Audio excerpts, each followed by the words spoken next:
There is a specific dollar amount sitting in federal law right now, and the moment your checking account crosses it, a report is automatically filed with a federal agency. No letter, no warning, no phone call from your bank. It just happens. And the most dangerous part is not the report itself. The most dangerous part is what most people do the moment they find out that number exists. Because that one instinct, that one move that feels like protection is a federal felony. My name is Jessica Bogart. I make videos like this every week to help you protect your money and understand the rules nobody hands you a manual for. If that sounds useful, subscribe. There's a lot more coming. Here's the number. Under the Bank Secrecy Act of 1970, every financial institution in the United States, every bank, every credit union, every savings and loan is required by federal law to file a currency transaction report with the Financial Crimes Enforcement Network known as FinCEN. Anytime a customer makes a cash transaction that exceeds $10,000 in a single business day, that report is filed on FinCEN Form 104. It includes your full legal name, your social security number, your date of birth, your home address, the exact amount, and the time it happened down to the minute. The bank has 15 calendar days to file it. You will never see a copy, and the bank is legally prohibited from telling you it happened. That's the rule under 31 United States Code Section 5313.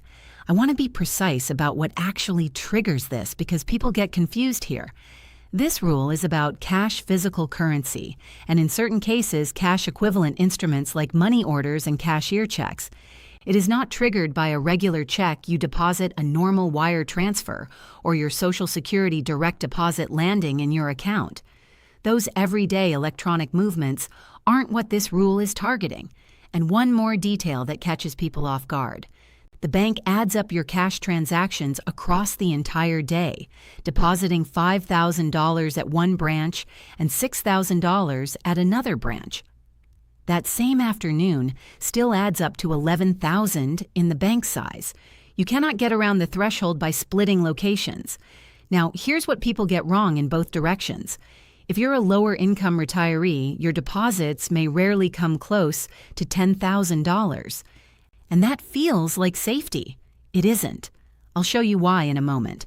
If you're a retiree with meaningful savings, you may be moving money between accounts, receiving pension disbursements, or consolidating accounts after a spouse passes. And every one of those moments is a potential flag. Both groups can walk out fully protected. I'm going to tell you exactly how. For each one, a currency transaction report by itself is not an accusation. It's mandatory paperwork.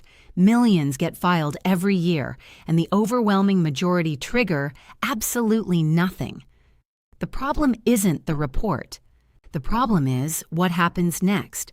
And that leads directly into the second rule almost nobody explains, because $10,000 isn't even the number you actually need to worry about most. The real number sits below it. There's a second type of report banks file, and this one has no dollar threshold at all.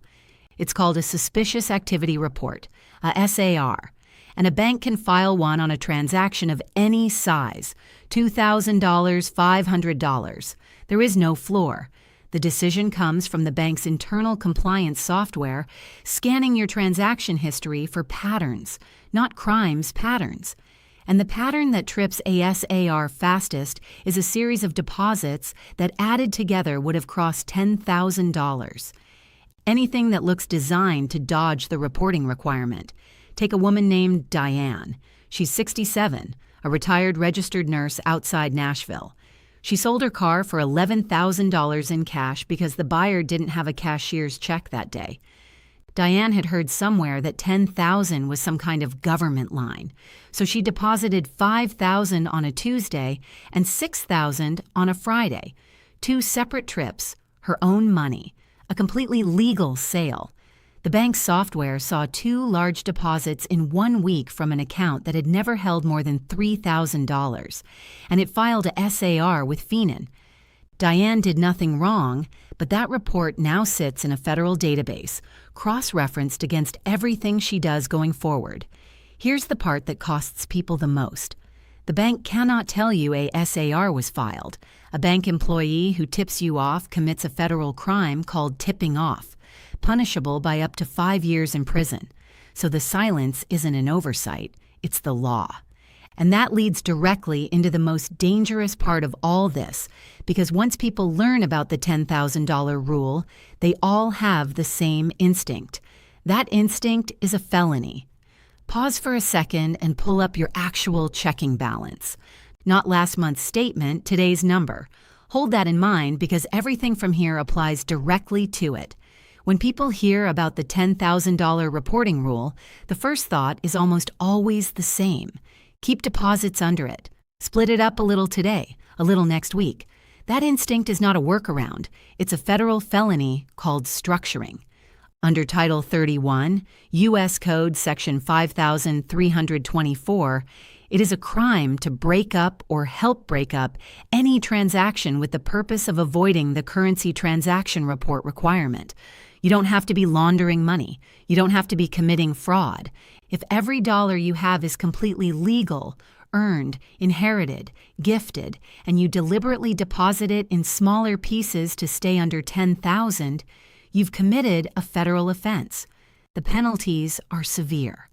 Under $100,000 in a 12-month span, up to 5 years in federal prison, and up to $250,000 in fines. Over $100,000 are tied to other illegal activity up to 10 years. And in both cases, the government can seize the money through civil asset forfeit before any conviction happens at all. The burden then falls on you to prove the money was legitimate. And while you're proving it, the money is already gone. This isn't theoretical. A federal watchdog, the Treasury Inspector General for Tax Administration, reviewed a sample of these structuring seizures and found that in the cases where structuring was the stated reason for the seizure, the overwhelming majority, over 9 out of 10, involved money that had been earned completely legally. The law was written to catch drug traffickers and money launderers. In practice, it was overwhelmingly hitting ordinary, honest account holders. That public outrage forced real reform. In 2015, the IRS announced it would stop seizing legally sourced funds in most cases. And in 2019, Congress restricted the IRS, specifically from seizing accounts on structuring suspicion alone when the money came from a legal source. But those reforms apply to the IRS. The Department of Justice can still pursue these cases, and structuring itself is still very much a crime on the books. The lesson hasn't changed. Never break up a transaction to dodge that line. Here's who gets caught in this most often: retirees who receive irregular large lump sums rather than steady paychecks, a final pension disbursement, a life insurance settlement, proceeds from selling a home or a car, an inheritance, a retroactive Social Security payment that lands all at once. These aren't wealthy people doing anything unusual. They're careful people whose income arrives in large, infrequent amounts that look strange to software built to catch criminals. And you will never be told any of this happened in real time. It's also worth understanding why retirees specifically get flagged more than working-age account holders.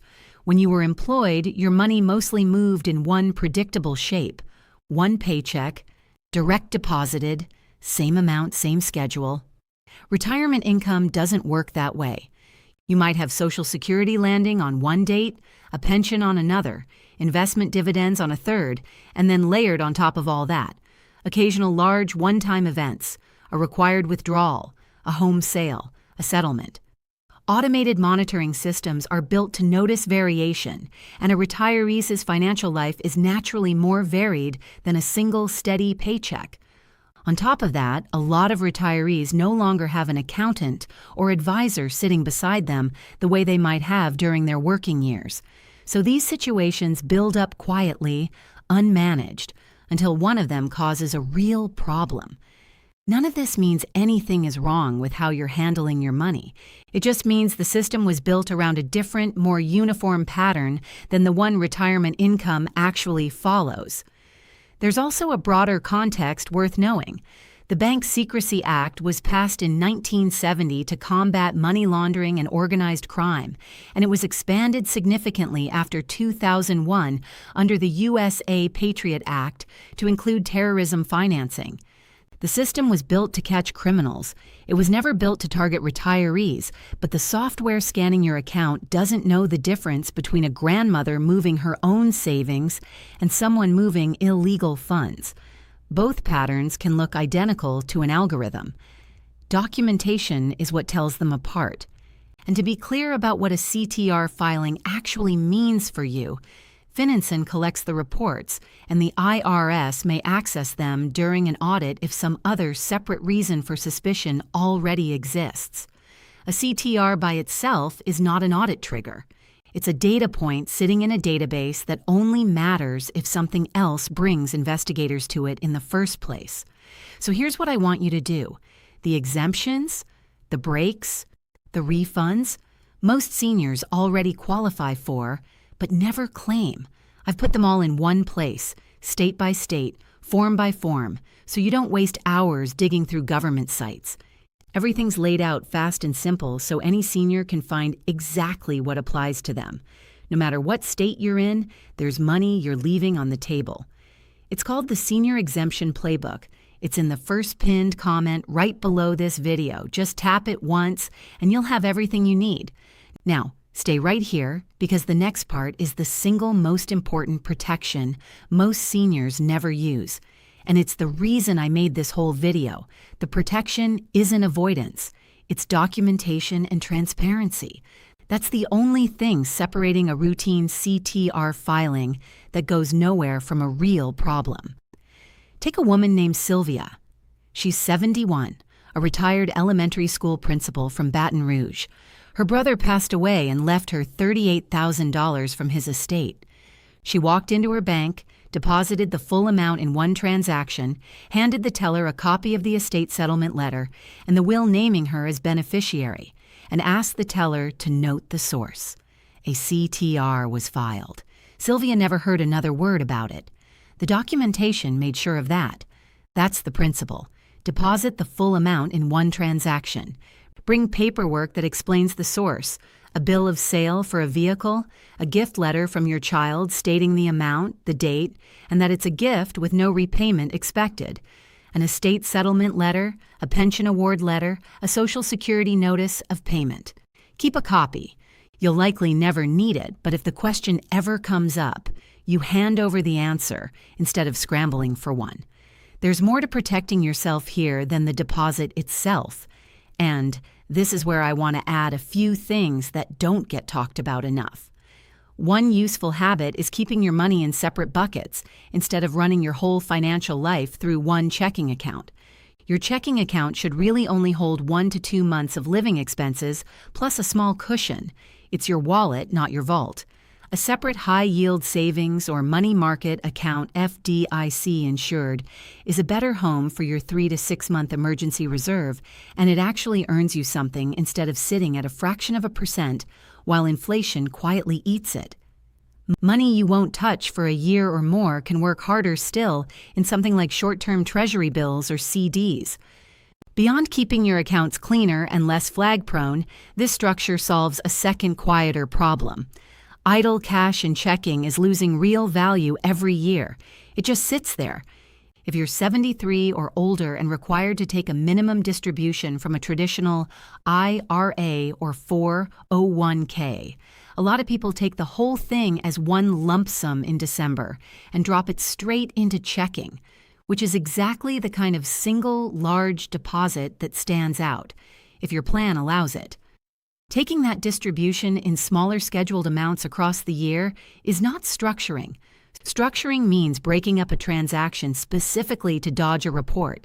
A scheduled ordinary distribution setup for planning reasons is completely legitimate. The difference is intent, and a routine recurring withdrawal reads nothing like someone trying to hide something. Family gifts matter here too. There's an annual gift tax exclusion, $19,000 per person per year for 2026 that you can give or receive without triggering a gift tax filing. Go over that amount, and you're generally supposed to file Form 7009, not necessarily to pay tax, just to report it.